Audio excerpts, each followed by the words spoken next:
sportswear designer. Did you know that? Um, anyway, she's also a Unison Color Associate Artist.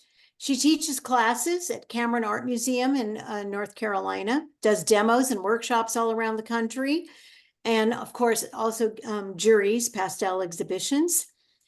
She's represented in a couple of galleries, Water Plus Color Gallery, Art and Bloom Gallery, and she's a featured artist at Protocol in Wilmington, North Carolina.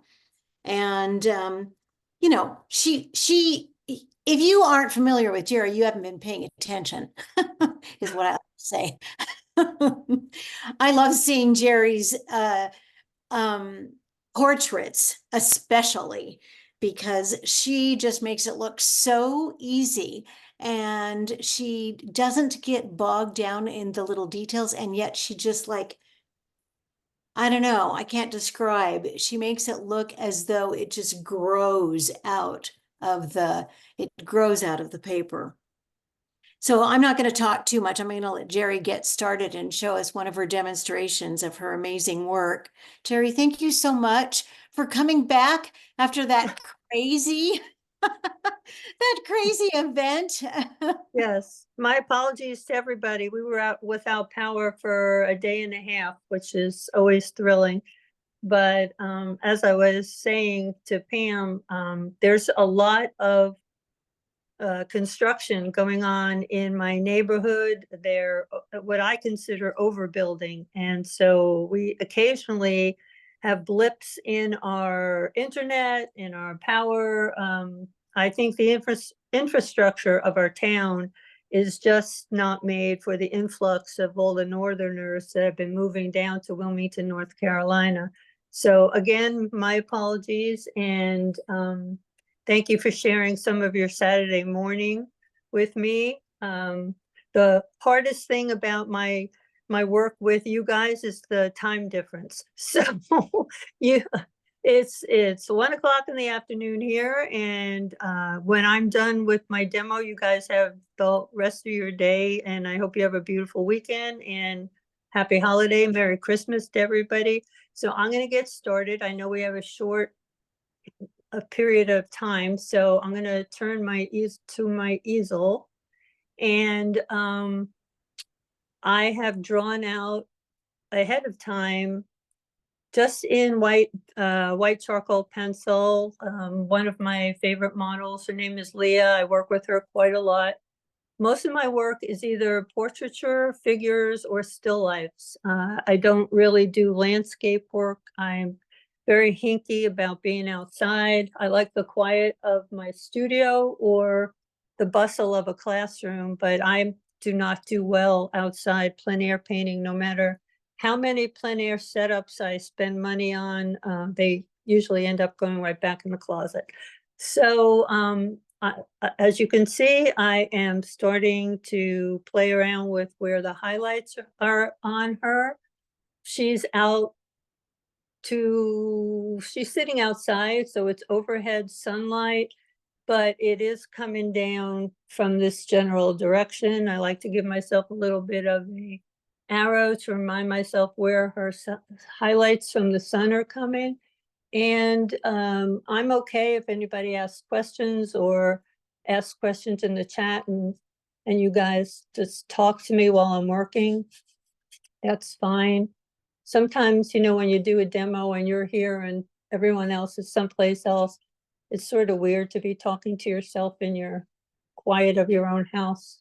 But I'm here and you're here, and I'm grateful. So thank you. And thanks for giving me a second chance to make up for the bloop of the first time.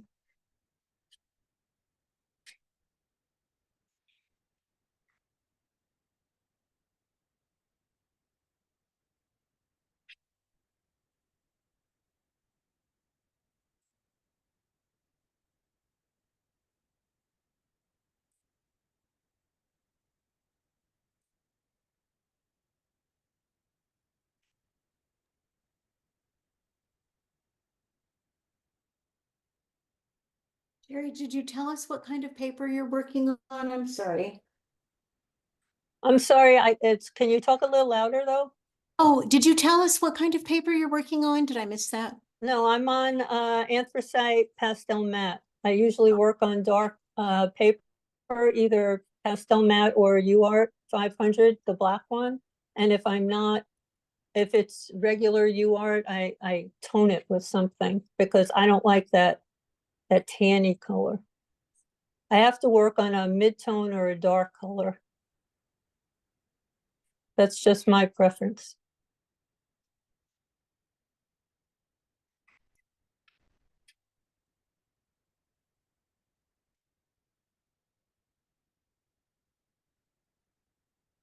I like to follow the planes of where her face is. Any face that I'm working on, I'm trying to follow the planes of with my direction of my strokes, but I'm working really light because I make a lot of marks, and when you're working on a young woman's face, too many marks, are will read like wrinkly. And as women, we know we don't want everyone to point out every wrinkle on our face.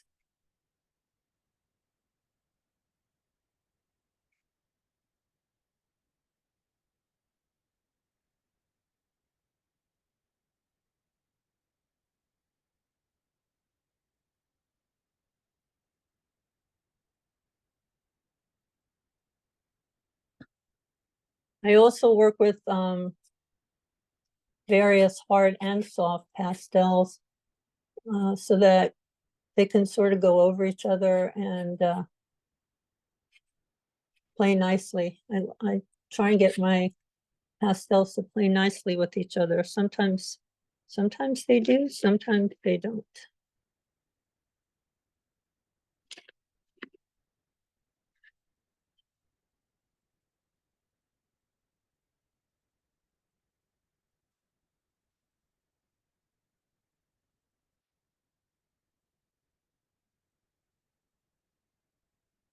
She's got a lot of blue tones under her skin, so it's okay that I add a little blue as I go along. I know I'm going to cover it up eventually with some other things.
And Jeri, are you using specific pastels, a brand of pastels, or do you have a mix of different products? I have a mix of different ones in my hands. I've got some hard new pastels. I've got some Giroux and some Blue Earth, which are really nice and creamy.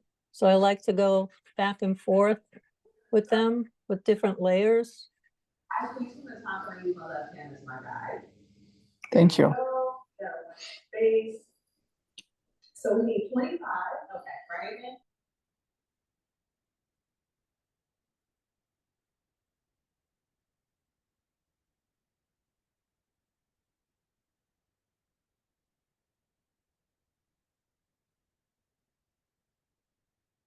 I like to see sometimes just how many layers I can actually get on here of the different colors and let some of them, shine through.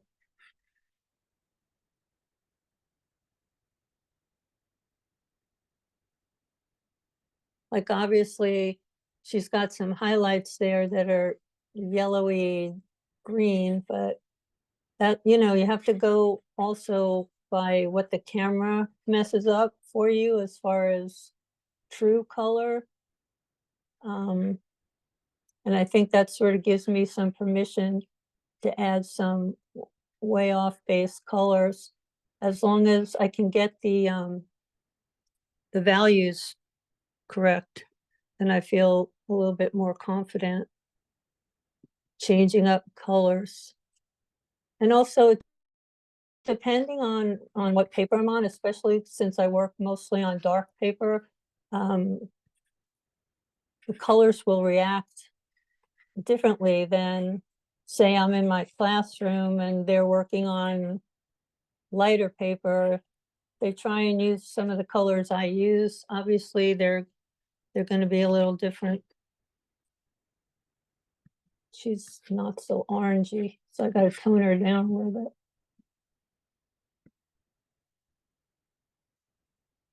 Sometimes I run the risk of either she's too pink or she's too orangey, but you try and get your eye to see, try and get your brain to see what you think your eyes are seeing.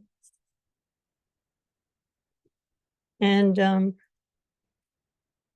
I don't mind, trying to dig something out with a pencil. It's not like against any of my beliefs. A charcoal pencil or a pastel pencil, if I've gone too heavy, I can sort of dig it out and come back again. I'm not like this crazy purist, but it's a pastel pencil, so falls under the same category.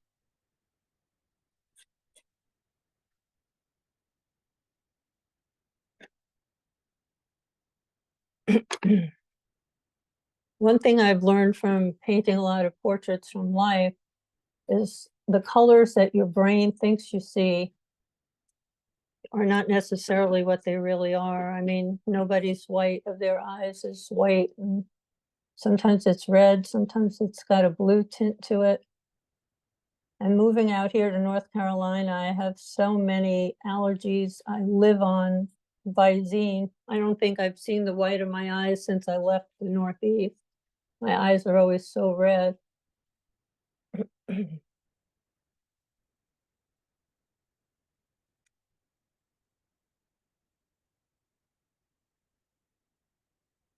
But I've been promised that when I come to the West Coast, I'll feel a lot better.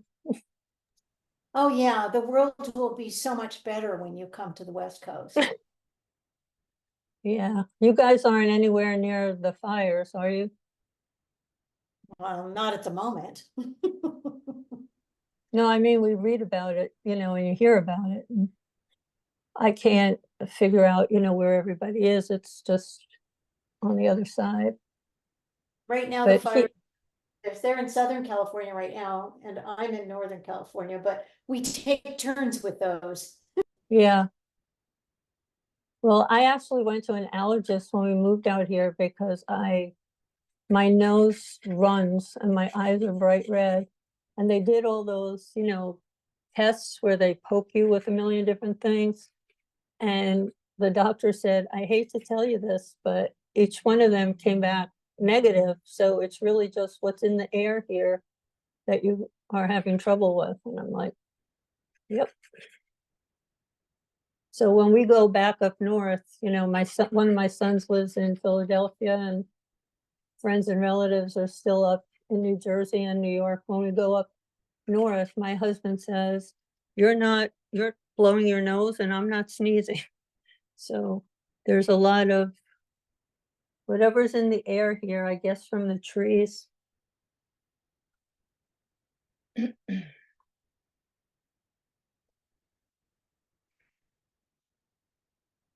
So we've traded pollen for the traffic driving into New York.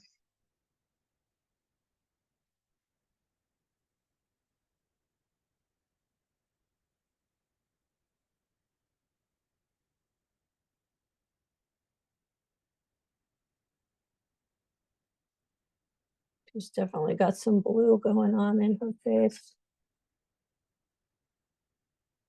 This is just a hard pastel.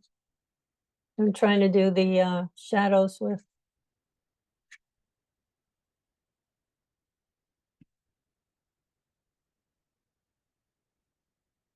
Under her jawline is sort of bluish purple in the photograph that I have.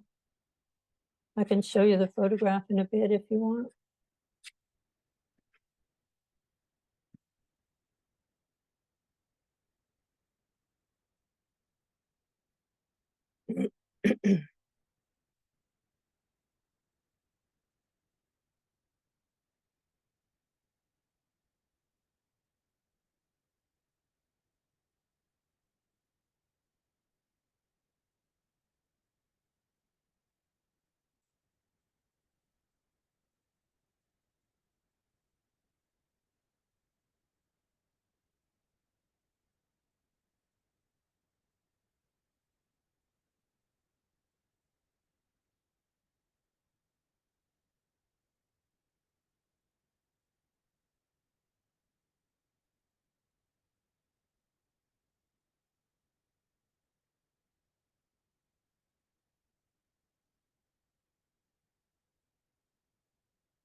So I don't know if you guys can notice or if you're all just bored and fell asleep, but I do put like a lot of different layers on top of color to just try and build it all up. And do you always kind of work sort of, it seems like you're working kind of from top down. Well, if I'm working on a face, I usually have to make sure I'm getting the eyes right, because if I'm not happy with the way the eyes are, then I can't continue. I'm also, one of the things I've learned over the years is being left-handed, I'm supposed to really work from right to left so that my hand is not filthy all the time, but you know, it also depends on the subject matter that I'm working on, how I want to work on it. I'm working on a big interior right now, and I'm actually working from the bottom up because there's like different elements at the bottom of the room that I really like, and I feel like if I can't get that right, then I can't continue on. Okay. So, you know, I don't like to say I always do this or I always do that, because I paint different subject matter, and I also find that what works sometimes maybe the next time I try it doesn't really work so much, you know? I am very jealous of people that have a, like a set thing that they do and they know that it's gonna work every time they do it, or, you know. I sort of go with the flow, I guess, because I can be not here, not there. If something's working, then I like to stay with it. If it's not working, I get really frustrated and I want to move on quickly, which is not, you know, always the best thing to do. Especially if, you know, your patience is very limited, like mine can be. If I'm not happy with the way something's going and I'm struggling, whenever, even if I bring it to fruition, whenever I look at it, it's always going to remind me of the struggle.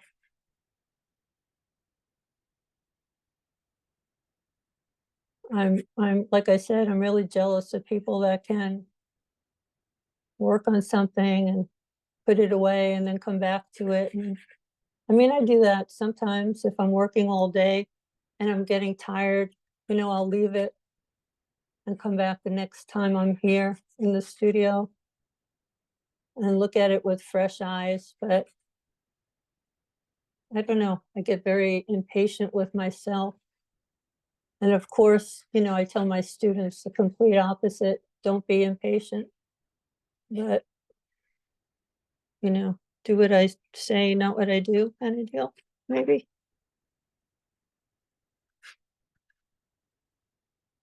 See, like I'm happy with her forehead and her eyes are starting to come. So I hope you can see that like she's starting to come forward a little bit for me now with the next layer of color.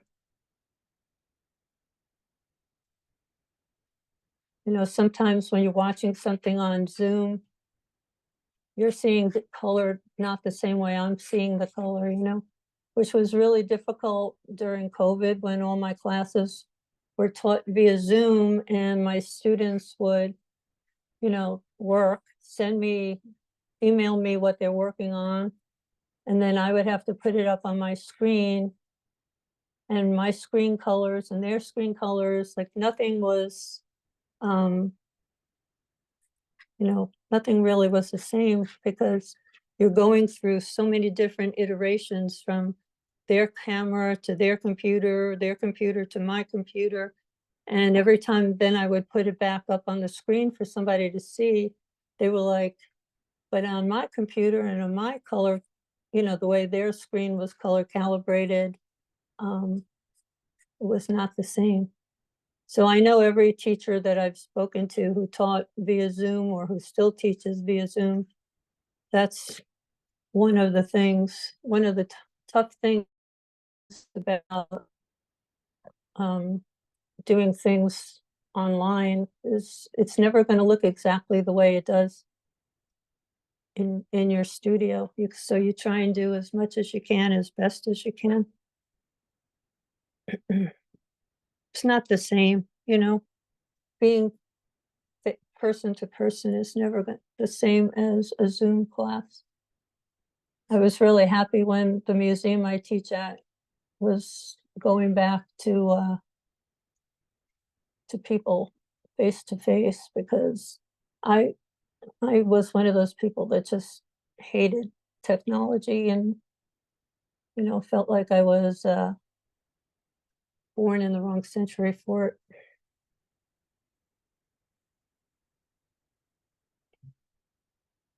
I used to call my kids and say, how do I do this? And how do I do that? Or Google it, because I was like so averse to teaching via my computer.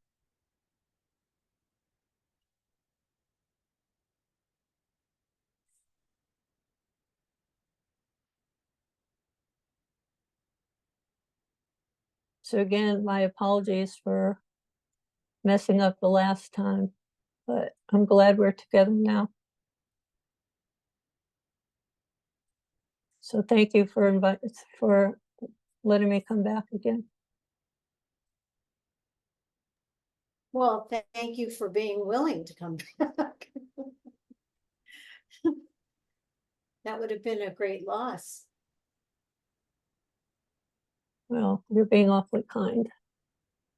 It Yeah. felt like the portrait really turned a corner for me when you, as soon as you put that lighter, right before the kind of a golden yellow, when you put that lighter value in on the highlights, and especially when you hit the back of her neck, boom, Mhm. all of his form really popped out.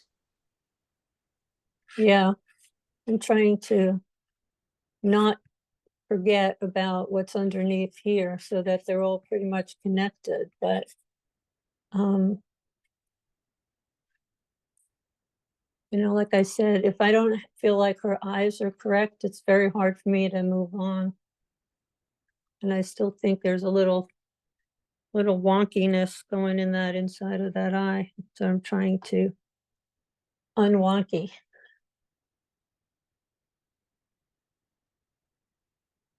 Did you ever like go back to correct something like so many times that after you look at it, you're like, oh, why didn't I just leave it? I've done that too.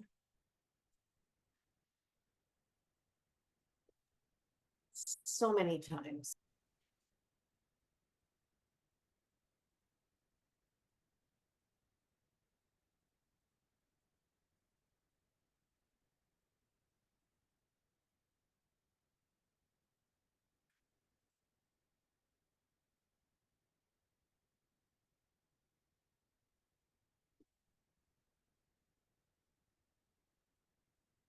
Like I think her nose is too long, so it's driving me crazy.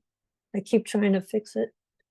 Before you know it, she'll look like Pinocchio because I'll be going on and on and on her nose trying to fix it.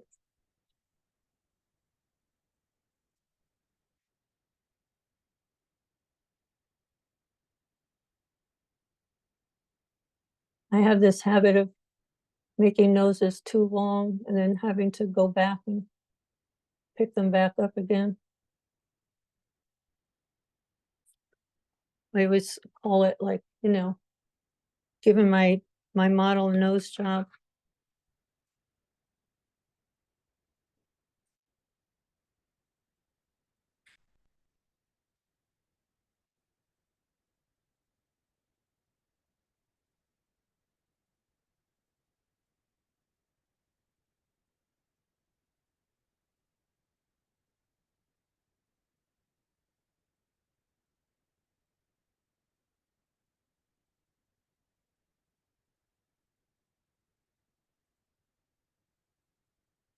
Mm. Her nose is going to drive me bonkers.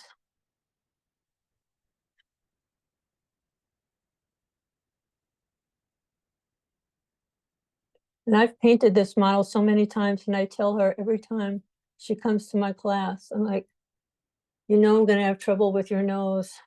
So it's like a self-fulfilling prophecy.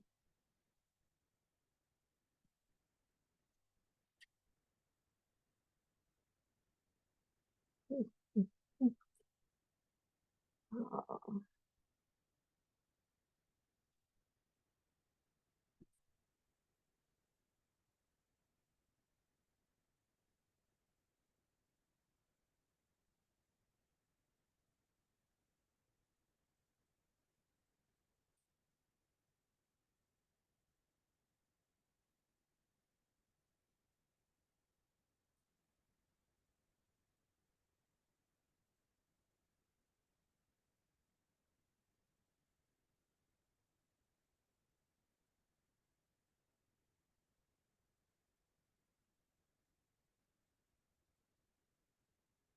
there we go.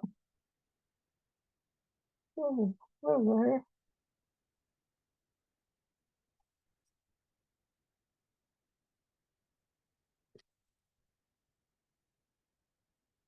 Usually I can't find a color I'm looking for and it's in my hand because I have so many of them piled up inside my fist here.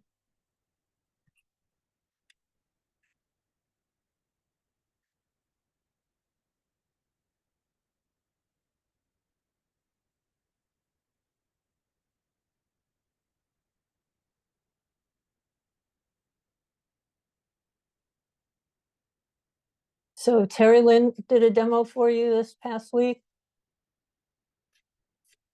She did, and she's on the line right now. She did a Oh, hi, Terry Lynn. yeah, she did a fabulous demo. It was great. Actually, Yep. she did, and she's fast. What?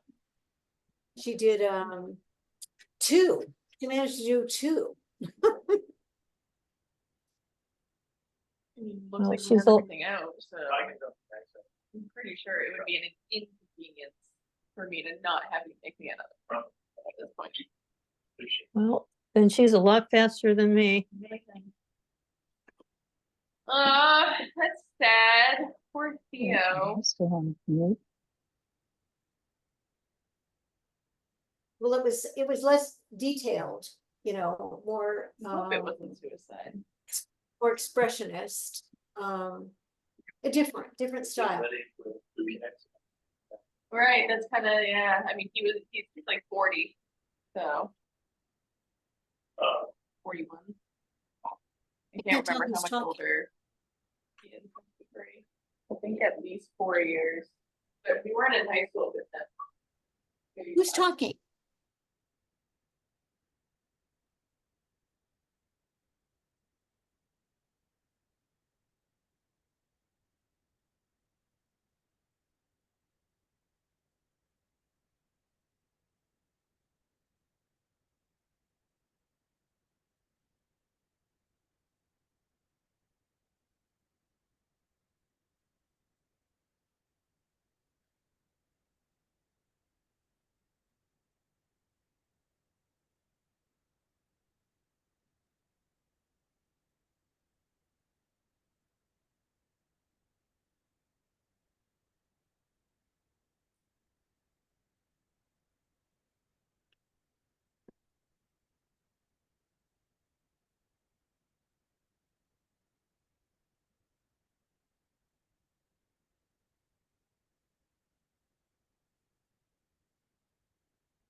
Once I start color correcting my values, then it starts coming together for me. Once I got this darker value in, mentally it's coming together for me now.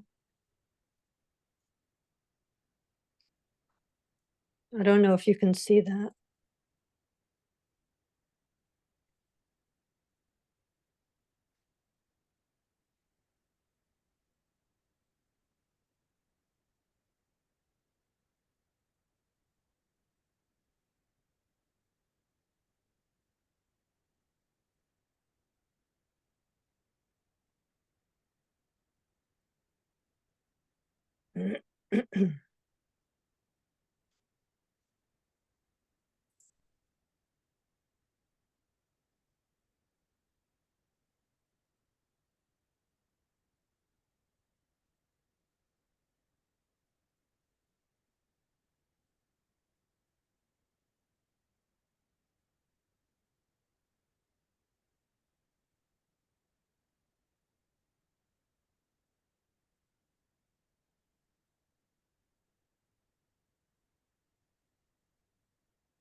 But I thought you already left and said, I had to take stuff out of the back of my truck, I got wet, so I stood by the fire pickup.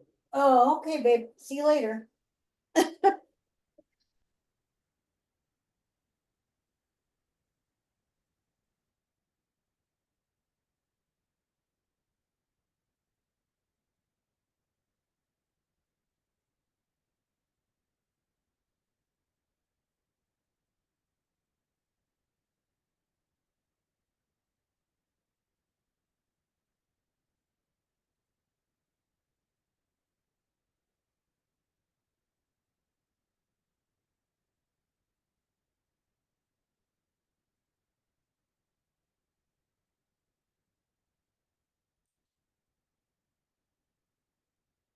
Well, she's coming together. What do you think? Yeah, I like, wow, she's, at some, it would be nice to see at some point the reference photo. Oh, sure. But I think she's coming together in an, for an hour's worth of work.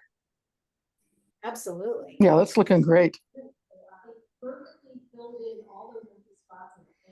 I always think a challenge with portraits is that you can get too flat of a look. And I think it's maybe my impression is that it's you're adding too much light pastel too soon. But I am? No, I'm just saying, I think yours does not look flat, but I think that's a challenge. For me, that's a challenge with portraits is that they sometimes look very flat. And I think it's because I get too light too quick. Here, that's her. Okay.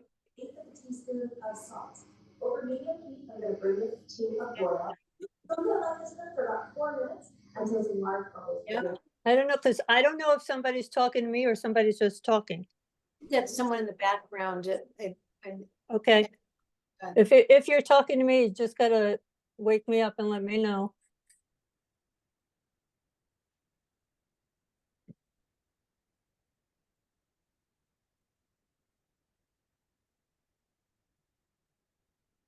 Sometimes everybody mutes themselves and they start to talk and ask a question and I can't hear them. So it's like you're damned if you do, damned if you don't. So let's see how I got her.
I'm gonna just stand back for a little bit and reassess. You let me know how much further you want me to go.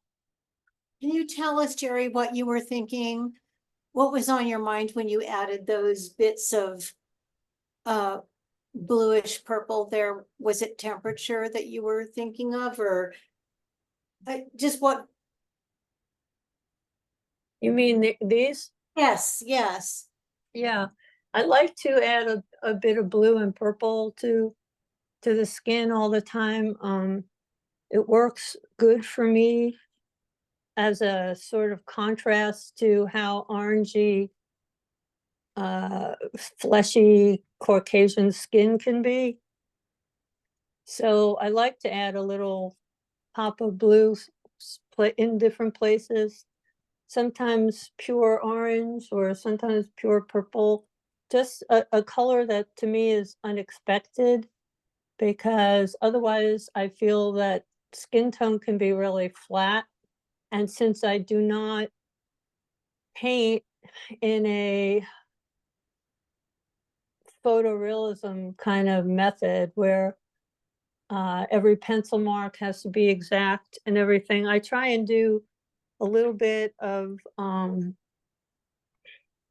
just something that I feel is more in tune with the skin color of the person. Like I know this person, and I just see she's got a lot of blue in her flesh tone, but I like to, pump it up a little bit and give it a little bit more than what's actually there. I don't know. Like I said, I'm not a photorealist painter, so I try different things. Sometimes it works, sometimes it goes in the circular file, but I like to just experiment more so than a lot of times what people are going to expect. Yeah, thank you. I don't do portraits, and so it just helps for me to hear what you're thinking about when you're doing that. Thank you. Yeah. What I think about usually is like, don't screw her up and make her look really wonky. Especially with, people watching what you're doing. So a little bit added bonus of stress. I think she looks great. She has a lot of strength to her, which is just so appealing. Yeah, she's a really nice person and a good model. If you've seen some of my work, I've painted her full figure, I've painted her. And what's funny is she wears a lot of red. And as some of you know, I've been doing a lot of red work lately. And whenever she comes to my class, she'll say, what do you want me to wear, and that kind of thing. And invariably, whatever she takes out of her bag of clothes, there's a red dress or a red something. So yeah, I did a painting of her holding a red and white umbrella that is in the show that I have now in the gallery. And when she came, she took a picture of herself in front of it. And I said, it doesn't look exactly like you, but I like to have her sort of as my muse. So she's a good model. And more importantly, she's a nice person. So my class really enjoys having her come to work with us. She's just a nice person.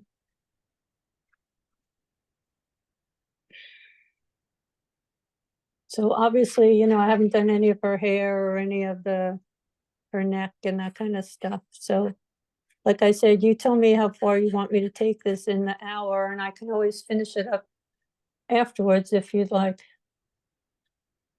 It's up to Well, you. I mean, if you can keep going for a little bit if you like. I don't know. I'm willing to stick around a little longer. I don't know how other people feel, but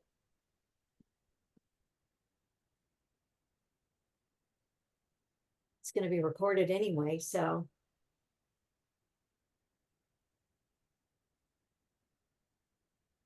I'm fascinated myself. Say again? I said, I'm fascinated myself. So I would stay here and continue to watch for a while.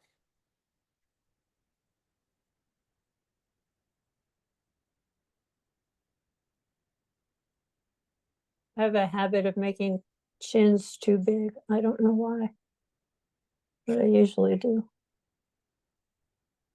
I'm gonna have to play with her jawline a little bit more.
There it is.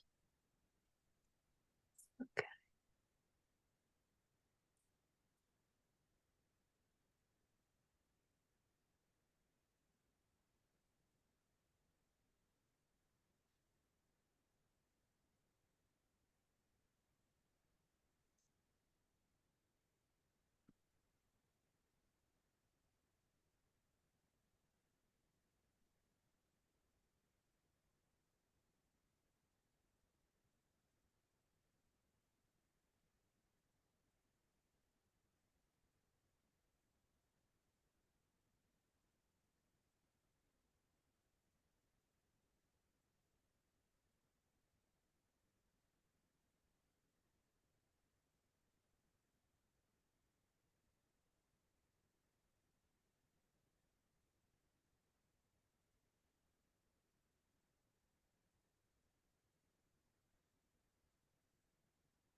Jerry, when you use the dark paper, will you sometimes choose to let some of that paper show through then, like around the bottom or maybe on her hair or? Oh, yeah, always. I always have a little bit of the paper showing through. I Yeah. like that. That's the reason I like the dark, because it's sort of, not only does it make your colors pop, you know, it's so different than whatever color I'm using is so different than if I was on a lighter paper, but it also gives me the feeling of heaviness and weight behind what I'm doing. And I like that. I like the fact that I don't feel ever like she's floating in space like I would on a light paper, you know? Yeah, It's it's just, lovely. it's like a mental thing for me, that the dark paper like holds whatever I'm painting, even if it's a still life. To me, it's like the dark paper just holds the object, whether it's, you know, animate or inanimate, like it holds it more. And I think light paper just makes things for me feel like they're disappearing, which is why I always have to, you know, tone another color, another light paper. I have to tone it a different color. So, so to me, what's important and not important in this portrait, um, you know, it's not, I'm not doing it as a commission so that I have to worry that it's going to look exactly like the person and whatever. To me, I just want to get a little bit of what I feel about her. Um, and her essence maybe is the right word. I don't know. But more than, oh my God, you know, I didn't do every eyelash or every little detail kind of thing.